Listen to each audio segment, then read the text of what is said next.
Welcome to the WellnessPlus podcast. I'm your host, Karina Rachel, and I'm joined today by Robert Gardner. Thank you so much for joining me. Thank you for having me on again. Definitely. So a lot of what you do is actually teaching massage therapists, teaching massage techniques, and I just wanted in this interview to kind of give you an open forum to talk about how can people be better massage therapists and improve their business as a massage therapist. Okay, and I wanted to clarify on that case, so we don't want to talk about necessarily making them better massage therapists. We want to talk about how do they increase business, how do they deal with... I mean, either or both. Well, because they're something that I cover on both sides of the coin. Mm-hmm. And I guess maybe we'll just, freestyle and see how it goes. Yeah. For a lot of massage therapists, I don't really feel like their tissue techniques are subpar. I think that a lot of the issues that massage therapists face that I see have to do with income and they have to do with business. And that's a rough conversation. I just read a thread last night where massage therapists were saying that they skipped over the business portion in school because they had to do reviews for the MBLEX. The MBLEX is a standardized test that a lot of therapists have to take to get their license. Mm-hmm. So if you can't pass the MBLEX, you don't get your license.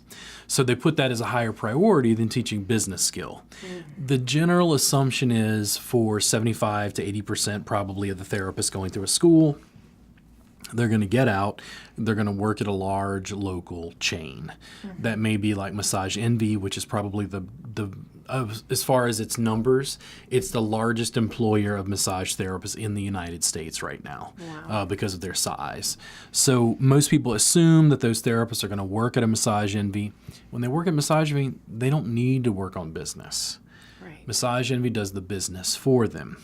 But what then happens is they were essentially promised something when they went to school, which is freedom, make your own hours. And they wind up in a situation where they're working for someone else because they realize, it's not just about delivering massage. It's about running a massage business. Right. And those are two very different things. Massage therapists, in my experience, much like myself, I had to learn the business through trial and error, hard knocks. I started off in the same camp. I was a starving artist. Mm-hmm. Yeah. And I think that, this is something that probably is a really kind of common occurrence in a lot of different fields where, so I'm a musician as well as a health coach. And so much of what has become clear to me is that, I can spend hours and hours practicing, honing my technique, adding harmonics, doing vocal exercises, and that doesn't help me get more gigs. And it doesn't help me get more people showing up to the shows. And so there's this huge part of marketing and business and basically selling myself that I'm terrible at. I didn't go to school for music, but of the people that I know and work with who have gone to school for music, they kind of say a lot of the same thing. Like, they don't really teach you the business part of it. And that ends up being like the biggest challenge to actually being successful in the field. So what advice, I guess, would you have for people that, are either disillusioned or dismayed with ending up in a chain like Massage Envy? I have learned as an educator to work on the soft sell. And here's the soft sell. I want you to keep your job at Massage Envy. I want you to make sure you have a steady income flow because here's what you need. You need to develop business skills slowly over time. Mm-hmm. You need to develop a private practice slowly over time. So what I want you to do is I want you to limit your number of hours per week, which means, let's say you do 15 hours. If you do 15 hours a week, can you possibly do 20? Which means, can you pick up 2 or 3 additional extra clients each week in private practice? Mm-hmm. Enough to afford rental on a space. Right. And then here's what I want you to do. I want you to slowly, incrementally save money, build your website, build your social media, build video production, build podcasting, build videos, build blogging, increase your social networks, network with people, find more clients. Eventually what's going to happen is you're going to raise your overall rate per hour when you combine all the money you're making. Mm-hmm. When you work in private practice, if you're like me, I have a home studio. What that means is I have no overhead. Right. When I make $80 an hour, it's all mine. When I worked for myself, I increased my rate of pay by 100%. Right. Because I went from making $40 an hour to $80 an hour. Right. Because now I'm cutting out the middleman, so to speak. But you have to take a slow transition to that. When I talk to students about the process, they can get overwhelmed if I go into too much detail about social media production or Instagram videos or things like that, but it's part of an overall marketing strategy. And here's what you have to understand. Who you know is more important than what you know. I can have the best bodywork skills. I can raise the dead. It does not matter if I can't get people to talk about me.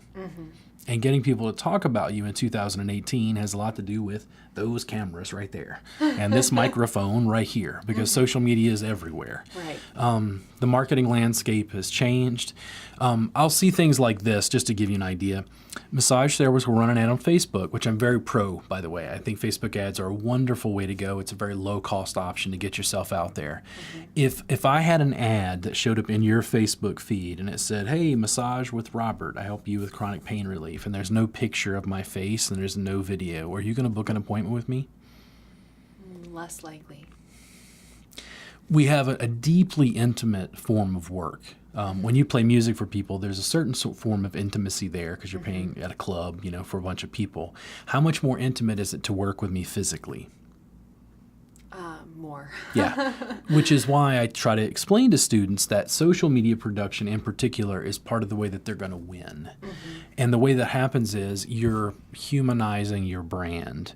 You're letting them know, hey, I'm Robert Gardner. I suffered with chronic pain, and I can help you with chronic pain too. I have 16 years experience. I have da-da-da-da-da-da-da-da-da. And I like to drink beer, whatever it is. Because it makes me human. It makes me approachable. Right. All of those things are what you're trying to put across in your marketing. Let's say you don't want to focus on social media. I think in this day and age, you at least have to have a website. What it means is you save up enough money to get someone else to make the website for you. You get a photographer to come in, take headshots.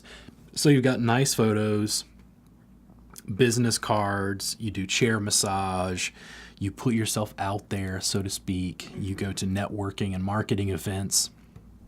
You talk about what you do. You figure out what your target market is. If you're working on the elderly in nursing homes, that's a very different kind of marketing than working on CrossFitters. Right. You have to figure out who it is you want to serve. You have to have the skills to serve that population, and then you have to have that population know and talk about you. People do business with people they like, know, and trust. What I've even seen through social media marketing, I have a subscription service. That subscription service is basically, there's no geographical distance. As long as you have internet access and $7 a month, you can subscribe. What that means is, what I've noticed with Facebook ads, just to give you an idea of how the marketing works, the ticker tape in the background. If they see one video, oh, that was interesting.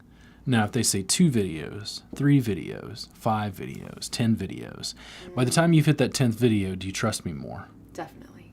Are you more likely to check out my Facebook page and like it? Yeah. Are you more likely to do research, see if I have testimonials? Yes. If they don't know about you, they can't buy. Then what I have to do is we have to break down your emotional and psychological set to try to figure out what kind of marketing is going to help you the most. When I cover that, there's a wide swath. I don't want you to think it's either or, just one or the other. What I want people to do long term is I want them to learn to juggle. And what that means is, hey, I'm going to start my own business. It's one ball. Okay. I did a chair massage event and I picked up a couple of clients. Oh, and I added business cards. And now what you're doing is you're going to keep adding. Right. Now, it takes time, skill, and confidence to get to the point where you can juggle 8 balls at once, but it's a slow statistical progression that you have to go through. And if you're going to work for yourself, nobody's going to do it for you. If you're going to hire people to do stuff, it's going to cost. Right. Which is why it goes back to working for Massage Envy or a chain, seeing a few clients on the side, getting your feet wet, figuring out what you want to do, and then trying to build from there. And I think that you really touched on something that is really observable for anyone now, which is that personal connection and how much it, basically controls what people's opinion of you will be, how people perceive you. You can look at everything from, our celebrities, our sports stars. We create personal connections with them, or feeling that we have something in common with that person will make us feel more interested in them, more inclined to want to learn about them. So I think that's a very important thing for people to consider when they are thinking about building a business, building a brand, etc.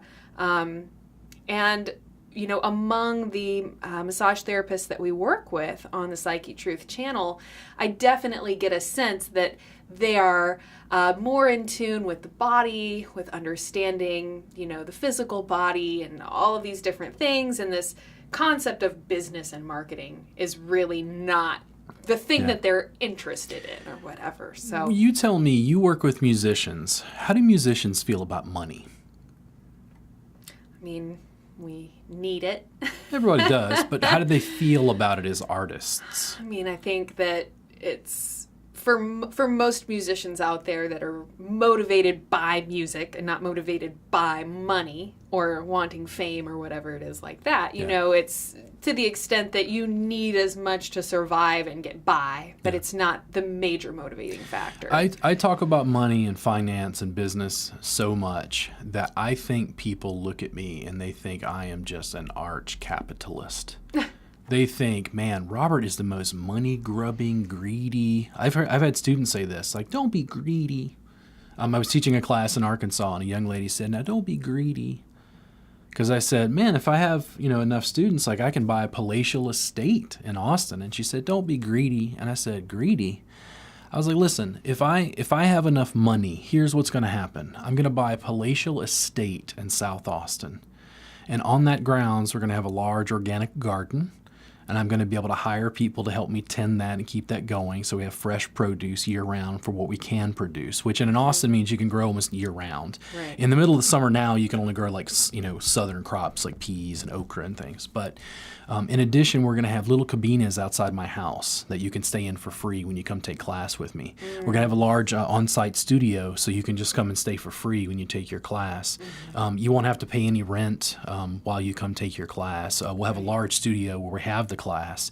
In addition, I'll have like a large pool, jacuzzi, sauna that's available to you 24 hours a day when you're staying on site. Right. Does it sound like greed to you?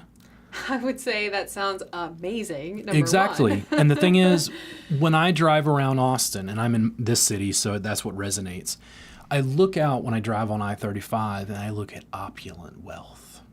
More money than I could ever spend. And I go, what do I really need? Because for me, the whole focus is heart-based. But to be able to manifest my heart, there's a physical rubber meets the road business, which means how can I get enough resources? That's what money is. How can I get enough resources to be able to get stuff done? Right. And to be able to help others, which through that little... and now we get back to it. Go ahead. The little anecdote that you shared, essentially you're talking about, I'm going to buy this palace, but then it's going to allow me to provide an incredible service to massage therapists, to provide an even more healing and restorative environment to my massage clients. And I think very much the same way, as a holistic health coach or whatever, I'm like, oh man, if I had the money, I could, I love your idea of the garden, and the, concept of community gardens is definitely becoming more common. I think that's wonderful. But I think you definitely touched on probably a very common thing, which is that among the more like natural healers and people that are interested in wellness, so to speak, there is like a proclivity to, not want to be going after money and after wealth. And, we definitely live in a culture that kind of tells us that, wealth is the most important thing and whatever. And I certainly am, on that bandwagon of thinking that, wealth for its own purpose, wealth for the sake of being wealthy is a meaningless thing that's not going to bring you happiness. Yeah, that's the thing. Most entrepreneurs I know, they're not motivated by money. And I think I definitely fall within that. I think people would become confused because I can sit at a party and talk to guys for hours about business creation and entrepreneurship. And they're like, dude, that guy is so, from their standpoint, he's so money grubbing. He's not talking about hanging out at, Barton Creek. And I'm like, I'm busy, man. Like, I'm trying to manifest my dreams, and part of that is making a better world and giving people more options. Money is a resource. That's all it is. If you learn how to manage money well, you have more options. Here's one of the things I tell massage therapists almost emphatically across the board. I see this with massage therapists. Statistically, they're under 30, high school diploma, maybe some college, maybe some community college. Most of them have debt, either from school, car loans, they rent, they don't own, they have credit card debt, they have all this stuff. Now, when you have $15,000 in credit card debt, how can you build your business? Not easily. Because bankers have now taken up all of the interest that they need to provide their lavish lifestyle, and you are left slaving, basically, to try to pay interest on stuff you couldn't afford to begin with. I would tell people typically to look at Dave Ramsey to start, and that means debt snowballs and paying down their debt. I mentioned Dave just because he's an easily accessible voice. You can listen to his radio show, podcast, almost daily to get basic information. He just encourages you to pay down debt. Yeah. And then once you get to that point, okay, you have no debt. Now guess what happens? You have money. Because all that hundreds of dollars every month is like building up in your account, and now you can invest it, which means you can invest it in your business. Investing it in your business means that you're going to be able to grow. Now think about it from my standpoint. When you look at my business, most massage therapists would look at me and say, oh man, Robert is so successful. I work out of my garage. My car, which I will probably drive Karina home in today, has like ratty seats because my car is paid off and I won't buy another car. Not until that car dies. And my car's in the shop right now. Exactly. Because I'm going to just keep driving my car until I can't drive it right now. Yeah. And the thing is, it's like people with wealth, Sam Walton, I think it's a famous story about him. He had an old beat up pickup truck and he would not get rid of it. He could buy whatever. He could buy a Rolls Royce, and he liked that old beat up pickup truck, and it got him where he wanted to go, and he didn't worry about how he looked in the truck. Make sense? You learn how to save money first and get out of debt. Then once you get out of debt, you learn how to invest. And when you learn how to invest, I think the best investment is the investment in yourself, which means building your own business, building your own dreams. If you love working for an establishment and having them handle the business, do that. I'm totally in favor of that if that's your dream. What I don't want to see you do is work for someone else when your dream is to really build your own thing. Because your idea is like, man, I have a better idea than Massage Envy. I have this idea of this.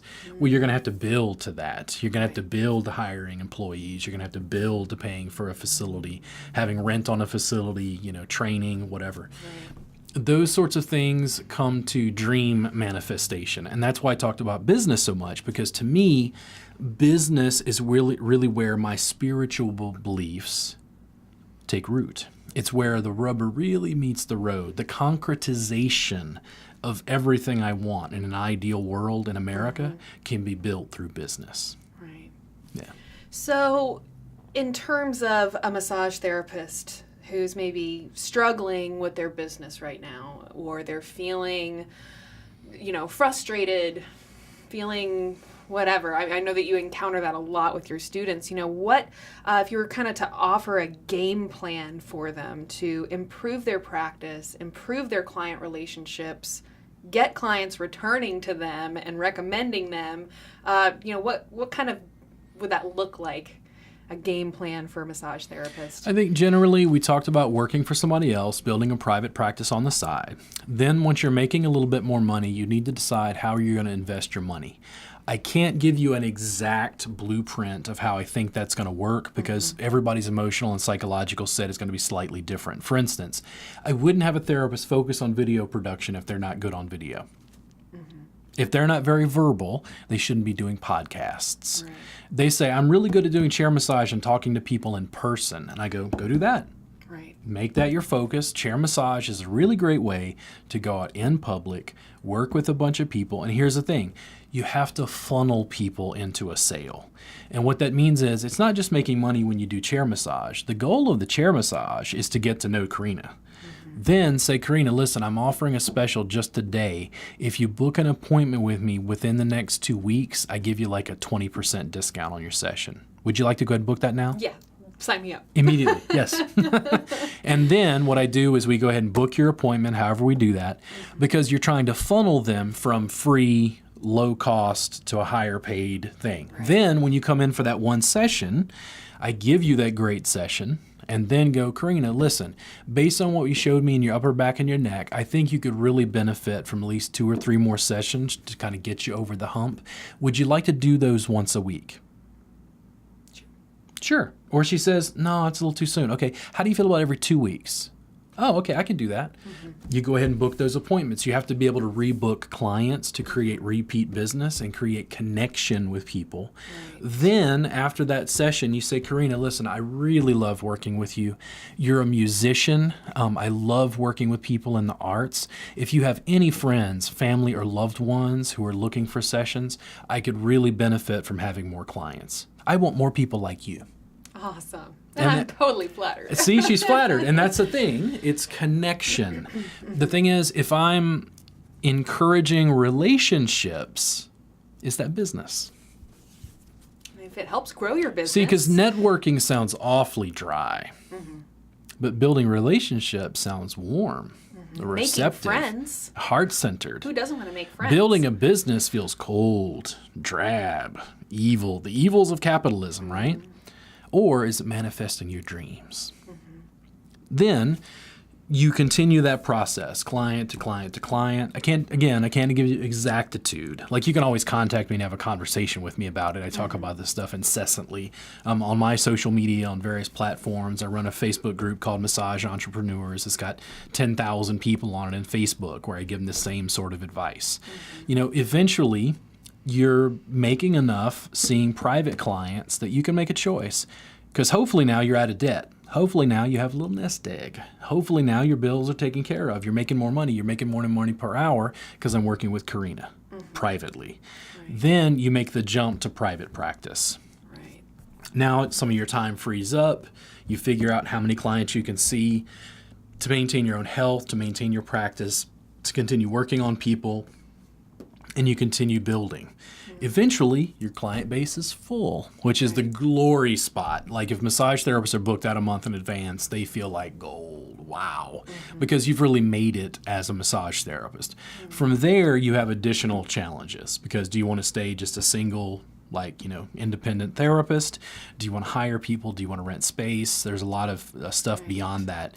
For most therapists, again, what I'll say is, who you know is more important than what you know. Even though I do recommend that therapists take some of that money they're making and reinvest in courses, whether it be in business, books, body work, technique.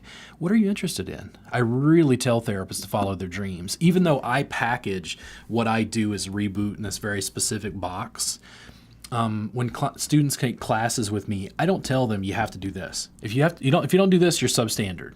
No, they have to manifest their own dreams. Like, I want my students to surpass what I've done. I'm standing on the shoulders of the people who came before me, and the people after me are going to stand on my shoulders. That's the way it works. It really depends on, what do you want to do? Massage therapists will go this far. They'll say, man, I don't like doing 30-minute sessions. And I go, so why do you do them? And they're like, well, a lot of clients, they can't afford it. They don't have time. I'm like, wait a second. If you don't like doing 30-minute sessions, why don't you only do hour? And they're like, I like doing 90 minutes. And I'm like, okay, so why don't you cut out the 30-minute, cut out the hour, and only do 90-minute sessions? And they're like, but what? What kind of people do you want to work on? Do you want to work on people who are invested in their health, or do you want to do smaller, shorter services? It's not either or. but what do you want to do? And that's what I have to refine when I do like a one-on-one consult with a therapist. They say, yeah, I like working on athletes. Okay, then we need to package your practice to be able to draw those athletes. Where are those athletes? How do you connect with them? Is it chair massage? Is it bringing a table? Is it going to a sporting event? Is it going to a cycling event? Is it working on people and giving away free work? You know, it's like there's so many layers to that. But when it comes to video production, which is one of the things I shine in, if I was working on cyclists, I get a camera, I set up the camera, and what I do is I make 10 short videos. They're 2 minutes apiece, and I talk about a specific muscle that cyclists use when they're doing what they do, and this is how I lengthen it, stretch it, work on it. You produce a slew of videos, and you schedule those every day through your Facebook page, business page. Yeah. Then you take those videos and you share them in the local cycling group. You're not asking for a sale. Right. You're educating. Yeah. You're informing. And I think that, you know, for anyone who has a genuine desire to help people, you have a genuine desire to teach, to educate, to empower. And what often is the natural progression when you reach out and you help someone, or you teach them something valuable, or you teach that cyclist a stretch they can do, or a self-massage technique they can do with a tennis ball to help relax that muscle, suddenly you've, you know, created that relationship. You've given them something that not only shows them your expertise and your potential to be able to help them even more, but, you know, by reaching out with something, you know, educational, like, you know, you're just mentioning, you're also gaining potential clients in there as well. Yeah. When your target market is cyclists and you've made a slew of videos for cyclists and you're a massage therapist on camera talking to cyclists, who do they want to work with? You. Yeah. The cyclist expert. Exactly. And that's the thing. You created that through a series of little 2-minute videos. Most massage therapists would probably be able to handle the issues that cyclists face. But making yourself an expert on that specific niche market, you know, of athletes. And maybe it's not just cyclists. Maybe it's also CrossFitters. Maybe it's basketball players. Maybe it's high school students who are on the local football team or whatever. There's lots of little niches like that. What I see is massage therapists think of social media as buy. Come on and buy. Come on and buy. Come on and buy. Now, how many times do I have to say come on and buy before you shut down? One. Now, if I go, Karina, listen, you're a musician, right? Okay, do you play an instrument or you sing or both? I play guitar and sing. Play guitar? Okay, and you're right-handed? Okay, do you ever have like problems with your hands from like holding the guitar or your arms or anything?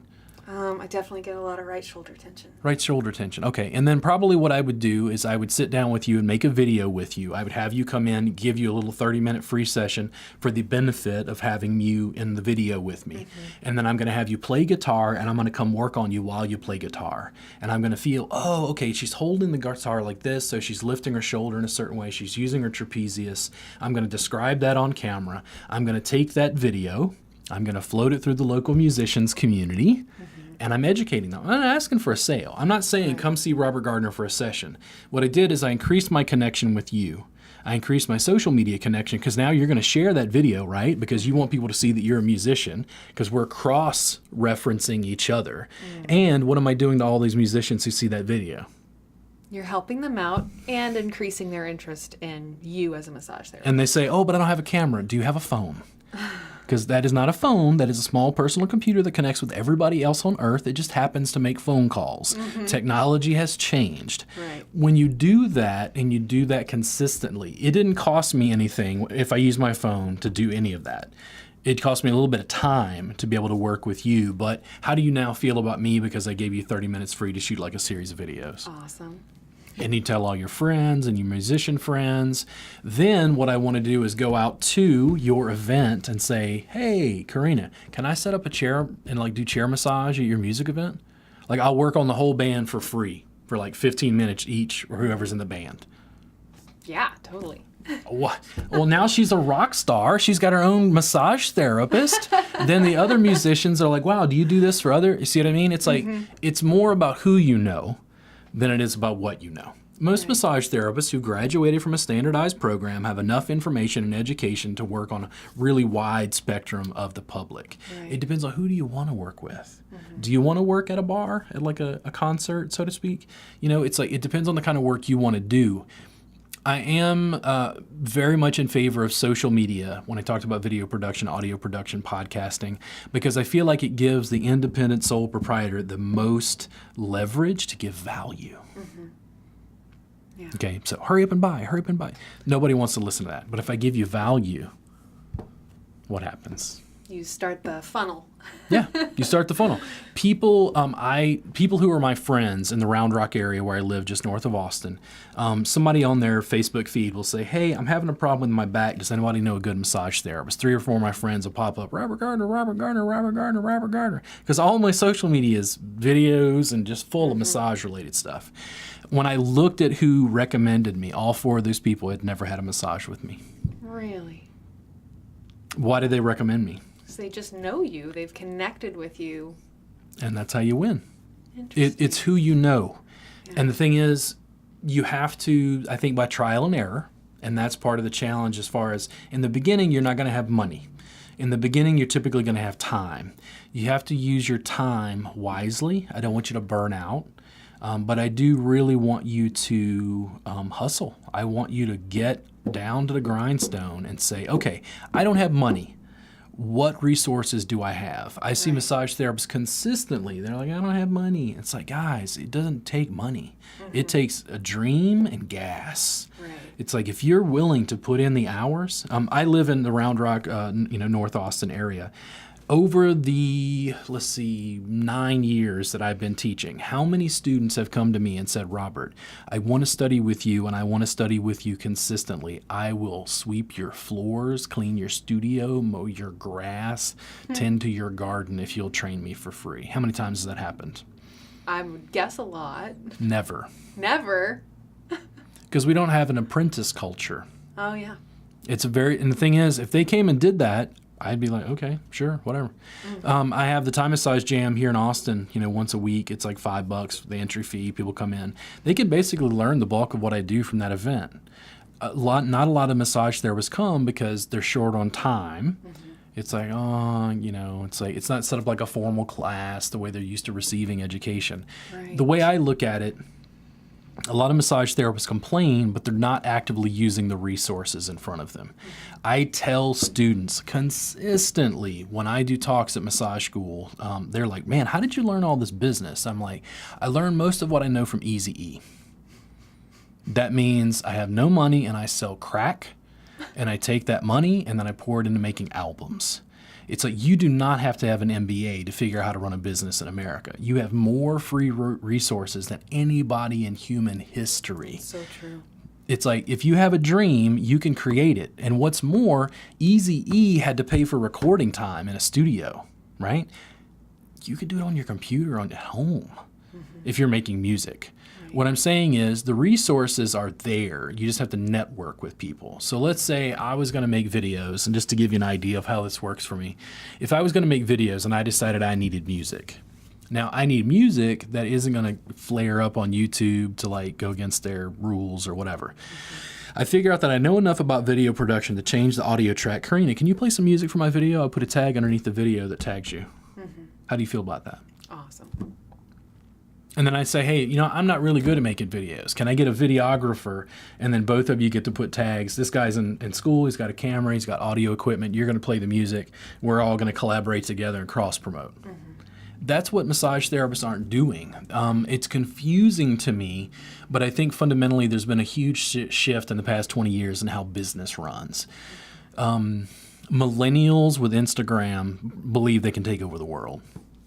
They can. They know for sure in 5 to 10 years they're going to make millions of dollars through something they've scaled worldwide. Massage therapists haven't picked up on that because of this. They can only work on one person at a time. So it's like I've seen things where massage therapists don't want people. So we live in Texas.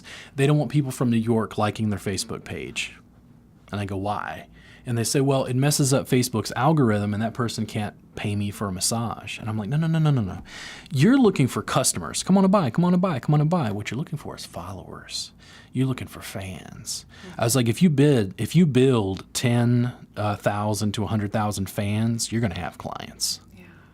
You're looking at it backwards. And they're like, what? And I'm like, listen, if I've got fans in other countries, I'll tell a quick story after this. If you've got fans in other countries, are you making money?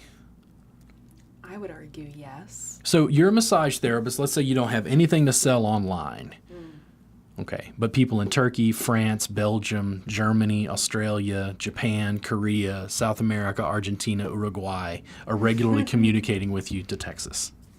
I mean, from the perspective that, the entire social media engine is designed that the more people who interact with your posts, the more people who interact with your content, the more they show your content to other people with more priority, then yes, I would argue that you're making money off You of. like, comment, and share. Mm-hmm. You can reach a worldwide audience with basically free technology on your phone. Mm-hmm. It takes time. You have to continue working at it. A woman recently, she flew in from Kilkenny, Ireland, to College Station to go to a wedding because somebody in the family was getting married. She drove down to Austin and got a session with me. A woman from Kilkenny, Ireland came to Texas and then drove like 3 hours south to come get a massage with me because she follows me on Facebook. And therapists tell me it's impossible. And I'm like, dude, you do not realize how small the world is. Yeah. If you build a following and you build fans, you will get clients.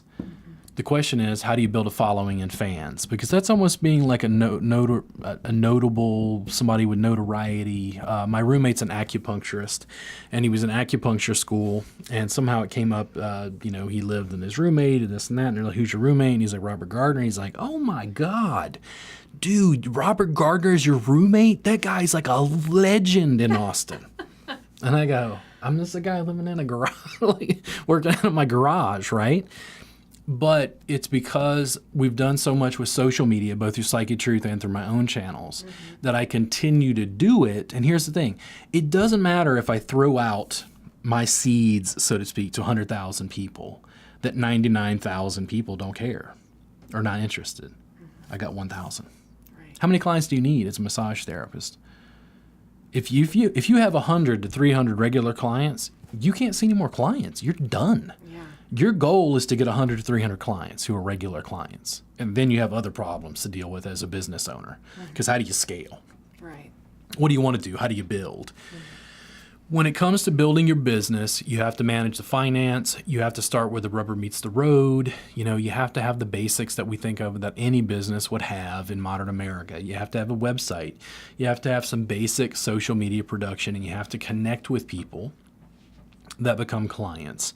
You have to do that consistently, and it's like even when you're, getting clients, you still have to be marketing, rebooking, finding more clients until the point where you go, I can't keep up. Then you got to raise rates. Then you have different business problems. You're starting to have the problems of affluence instead of the problems of poverty. A lot of what I see with massage therapists is we work in an industry of artists that are starving. They fundamentally don't understand how to use social media and social media production to build a following. I know that in Austin, there are many people who say Robert is arrogant. I'll go give a talk at a local school or something. They're like, Robert is very arrogant. And I'm like, I have 16 years of arrogance to back up what I'm talking about. The thing is, I would give people the shirt off my back. I give, as far as I'm concerned, as an educator, far more of my time than anybody I know. People literally write me on all of my social media channels. I had a conversation not too long ago with somebody from Sweden on Snapchat. She gets to talk to me for free just because I've opened up this little technological portal to be able to have a communication with her when I'm puking a rainbow. Snapchat, right? Using those things and using those things consistently allows you to reach a worldwide audience of fans. From those fans and followers, you will get, I promise you will get clients. You have to continue working on the business, not in it. It doesn't have as much to do. It's not that I don't want you to take classes and become better at body work and massage itself, the application of technique. You have to be really good at business to be able, because that's where the finance comes in. It's not about greed. It's about, can I get my oil changed? Is the car broken? Yeah, it's like if you have to worry about, whether your electricity stays on, you're not going to be a very successful massage therapist. If you can juggle all of that and deal with the finance and have enough clients and continue those connections, heart-centered, building your dreams, that's where the real success is. Right.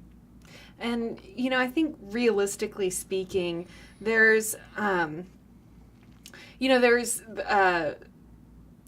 this internal resistance that we have toward whatever our ultimate calling is or our dream is that you talked about. And, I think that it's easy for us to come up with excuses in our minds that help us stay a little bit more comfortable. Like, it's more comfortable for you to not put yourself up on YouTube or Facebook or whatever for potentially thousands or hundreds of thousands of people to critique and comment on.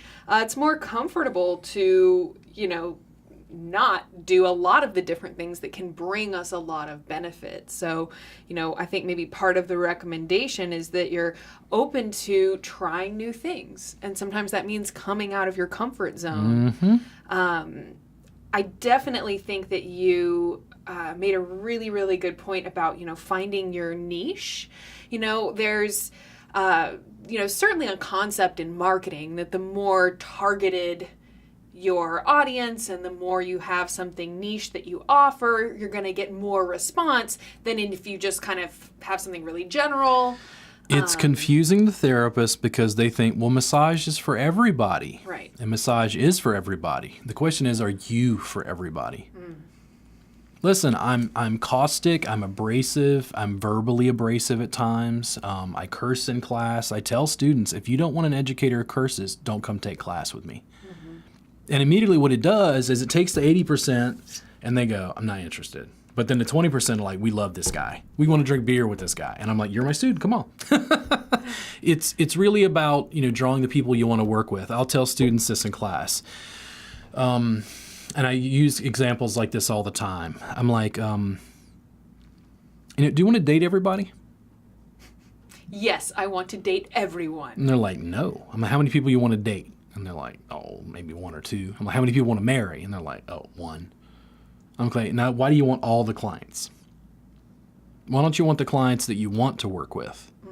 The clients that you, not the clients that you tolerate, the clients that you love to work with. I love working with people in chronic pain. I love working with people in chronic pain who see hope and want to work on themselves. So that's what I try to draw. I put up tons of video to get people to work on themselves. Why? Because it draws in my target market of people who are willing to work on themselves and say, man, I watched that video where you worked on coracobrachialis on my own arm. It's amazing. Can I get a session with you when I come in from Boston? I'm in for work. Sure. That's how you funnel down. When I talk about target market, if you try to sell to everybody, you fail. You're not Massage Envy. You can only sell the number of hours and sessions you're doing. Who do you want to work with? And I've had students do this in class and they go, well, who do you want to work with? And I'm like, okay, on the big scale? And they're like, yeah, one, I like working on people in chronic pain. They'll always come from local sources. In addition to that, I'd like to work on Dr. Dre, Lil Dicky, Snoop Dogg, Willie Nelson. I'd really like to work on Elon Musk, Bill Gates, Melinda Gates.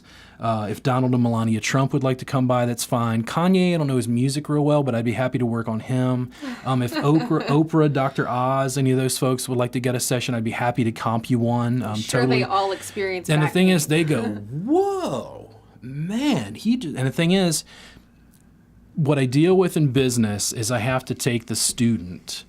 And what happens is we're not discussing business. We're discussing self-worth. We're discussing psychology. We're discussing emotions. And it's like, it took years for me to build up enough confidence to feel like, yeah, you know what? If Lil Dicky is listening to this, I can work on you, man. I can talk about hip hop. I can talk about the little geekery you deal with. I love his music. I think he's hysterical. He's a wonderful rapper. He's reaching like a totally different niche audience. Now, how do I look when I work on Lil Dicky? We post that Twitter photo. I would imagine that your phone would start ringing off the hook. Gangster. And that's the way business works, but it's because of connection. When it deals with the connection of getting the therapist to think about who they want to work on, marketing for everyone is what Massage Envy does. Yeah. That market's already been cornered. You can only work on one client at a time. Who do you want to work on? What are your dreams? Right. What do you want to manifest? Now, you don't have to be an overnight success. And usually, how many years does overnight success take? Well, it's called overnight success, but I'm pretty sure it doesn't happen overnight. No, it's a very slow, methodical process. I think you have to fall in love with the work itself. Most massage therapists, much like yourself, are artists. They do it because they love the work. If you learn to love the process of building and working with people, you'll understand that it starts to fuel, it starts to drive your dreams. When you have more resources, more money, you can build more of what you can imagine. You can continue doing those things and make choices because you're not in poverty anymore. You have choices about how you spend your money, invest your money, what do you want to do. When it comes to target marketing, it means speaking to that specific audience. For instance, if I was talking to CrossFitters, do I say, I have completely organic sheets and I have a diffuser with lavender oil, but these oils are only gathered in the Himalayas by monks who have meditated and they're used through an extraction process. Does a CrossFitter care about any of that?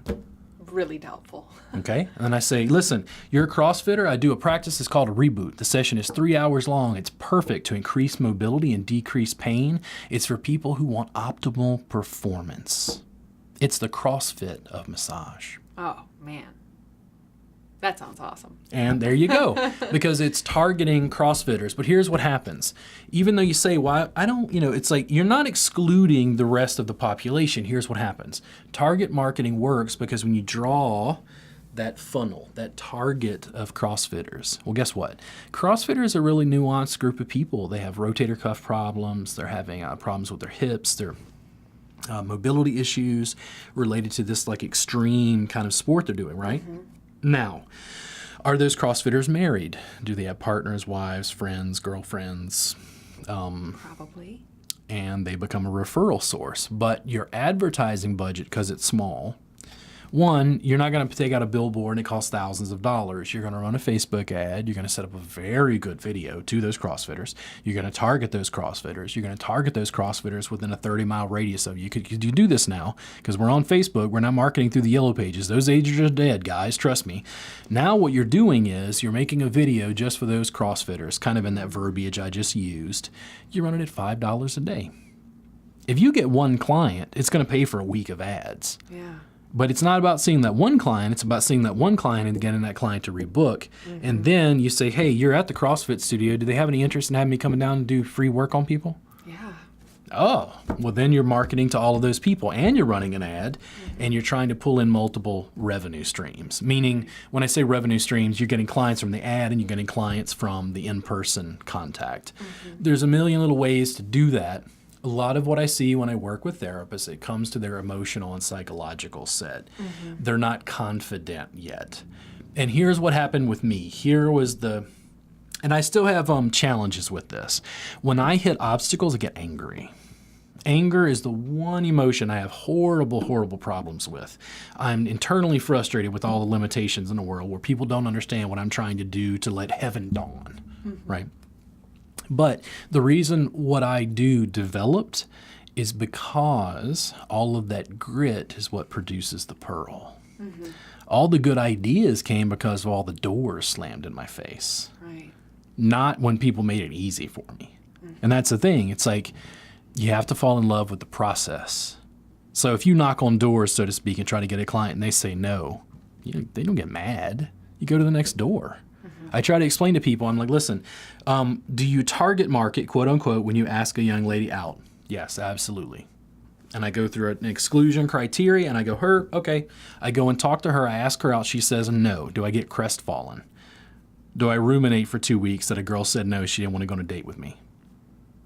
I mean, we shouldn't, but we usually do. Sometimes you do. Here's what I do. I ask your friend out almost immediately. And I go, hey, listen, I just talked to this young lady. I was asking her out. She told me no. So I decided I was going to get over the hump and ask you out because I think you'd be a much better, suit for the dinner that I'm going to make for you at my house. You get to pick who you want to work with. Mm-hmm. That's the process you have to go through, and you have to get over your fear of people telling you no. Right. When I make videos with Psychetruth, do I get called fat? Unfortunately. Constantly. It's like, so what? Well, it's just, you know what it is, Robert? Yeah. It's one guy. Because one guy in the entirety of the internet. One guy, but he systematically comments on like every single video, and all I can say is like, let's see you post a picture or video of yourself. It's the willingness to make mistakes and then keep going, and the willingness to be told no and keep going. Yeah. You just need enough. Like, if you go out and plant 100,000 seeds, I guarantee you're going to figure out, oh, it's this soil. Oh, it's where it gets this much rain. And you're going to figure out how to garden. Right. The way you figure out gardening is not by doing it perfectly. If you're me, like people, oh, you got a green thumb. No. 99% of everything I planted died. That sounds like me. But the 1%, if you keep at it, grows into 5%, grows into 10%, grows into 50% or more. And people are like, wow, they're an amazing gardener. They have no idea the complexities. That is what you have to go through on your own. Mm-hmm. What I can't do is give you a very specific template because it really depends on your strengths. And what you learn to do is, as you're making money, you're getting out of debt, you're going to take the things that you don't like to do or you're not good at. You have to know yourself. You're going to delegate those. Mm-hmm. If you're not good at making video, go to the local community college, find a guy who wants to make videos, pay him a small sum, go ahead and get the process started. Or trade him for a massage. Or whatever. I think almost anyone out there would trade their particular skill or service for some body work. Sure. Just depends on how you want to set it up. You have to be willing to make mistakes. You have to be willing to know yourself. You have to be willing to continue to do it. You can't run a Facebook ad for 2 days at $5 and say, this doesn't work. Marketing is a much bigger picture than advertising. Advertising is paying for ads. Marketing is making Facebook videos. I can post a Facebook video and get 1,000 to 4,000 views off a video that we made for nearly free. Right. Now, these days I pay a videographer to help me because I don't know how to do the camera. I mean, I could press a red button, but I don't know how to edit it. I don't learn how to edit it. I'm busy writing workbooks, manuals, developing a subscription service, doing all this other stuff, fielding emails and phone calls and whatever. I have to delegate. You have to learn that process, but you have to take a good look at what you want to do, and then essentially here's what you do. You dream. Where do you want to go? Mm-hmm. And I mean dream, manifest. I mean, what do you really, really want to do? What gets you off? What is like the most exciting? And here's what you do. You set a trajectory for that. Mm-hmm. And I guarantee you, if you work at it, you'll get close. It might not be exactly the same as you thought from this vantage point. But if you do that and do that consistently, you will get results. Which is to say, if you work at it and you train, it's like you don't start off running a marathon. Right. And you certainly don't start off winning the Boston Marathon. You start off a quarter mile at a time. Mm-hmm. And you keep going, and you keep going, and you practice, and you train, and you condition. The same thing happens in business. Right. People, I think, are putting the cart before the horse. It's you talked about instant gratification. Mm-hmm. Instant gratification in business doesn't exist. Right. I don't see it that way. Even if, let's say, I took a fledgling massage therapist, I gave you $100,000 advertising budget, you wouldn't have any idea how to use it. You don't have the skills. You have to learn those skills by trial and error. And the things you're not good at, you delegate. Mm-hmm. It's a really long arc. Stop thinking of it as a job and start thinking of it as a career. Yeah. Two different things. Chris Rock, he talks about scraping them shrimps. You remember talking about his routine? I don't know. So he tells a joke and he's talking about, I had a job and have a career. It's like when you have a job, too much time. It's like, what time is it? Ready to go home. It's like when you have a career, not enough time. I'm working on my project. And he was talking about working as a dishwasher. At like a Red Lobster, and he was like, all day long, I'm scraping them shrimp. And he's like, he would play a game with himself where he's like, okay, I won't look at my watch for like 5 hours, scraping them shrimp. And he does it again and again and again, and then finally looks and he's like, 15 minutes. Oh. Because he's ready to get off work. Right. I don't have that problem. Like for me, the challenge is actually taking downtime because I actually enjoy the process and the entrepreneurship so much. I would almost spend my free time doing this because this is promotion. It's exposure. It's connection. It's, manifesting your dreams. Right. As a therapist, you have to take slow incremental steps and just go to where your dreams are. Yeah. And, I think this is a great kind of, closing sentiment, that you follow your heart and do what you want to do. You're so right that if you are doing what you are passionate about and you are doing what is fulfilling to you and interesting to you and fascinating to you, exactly, suddenly it doesn't feel like work. It doesn't feel difficult. And that really is the strategy for consistency and being able to, accept the rejection, accept the road humps, and you just keep pushing forward because you love what you do. And I think that's great advice, for no matter what someone's business is, that you find the niche that is most interesting to you. If you are a massage therapist and you love football, what if you did sports massage and work on football players, and suddenly your career entails that like you're always around football players and you get free tickets to games and all of these things that like, I think so many of us, we get kind of stuck in the box and we have our little blinders on and it's like, oh, you go to do this and you do that. And then you have your job and everyone hates their job. And why do they hate their job? Get like pigeonholed in this little false construct that you created by yourself. And so you can also uncreate that by yourself. Get out of the box. In life, you're going to do two things. You have two options. You're going to build your dreams or you're going to build somebody else's. Choose. This is America, man. We have more freedom and more options than any time in human history. I'm the first person to want to sit down and talk about the ills of our society and what's going on, but I have very little doubt that we have it better than 99.9% of our species throughout the entirety of its life. We have a phone that connects to everyone on Earth, and I have more complainers and whiners than I've ever heard in human history. I can't. Why? I don't have money. Dude, you don't need money. You need a dream and get up and go. Yeah. It's like if you want it bad enough, you can manifest and create it. It depends on what your dream is. The other thing is, what are you going to do with your life? And I'm serious. Like I talked about cutting my teeth in a nursing home teaching yoga. Do I want to be 75 years old living in a nursing home with regret? I would say no. Preferably not. Do I want to regret that I didn't build the business and the life that I wanted to live? Definitely not. Do I want to live with the regret that I didn't ask the girl out at the party that I wanted to ask out? Definitely not. Then don't. And that's your choice. And this is where it gets brutal. And it's not to make you feel bad. It's like you are where you are because of a series of choices that you have made. Now, I know that life happens to us. I didn't choose to get hit by a drunk driver. Let's bring it back to that. Here's the thing. The goal in what I did with the drunk driver, and here's how I want to express this to you, is particularly if you're in pain or you're in suffering.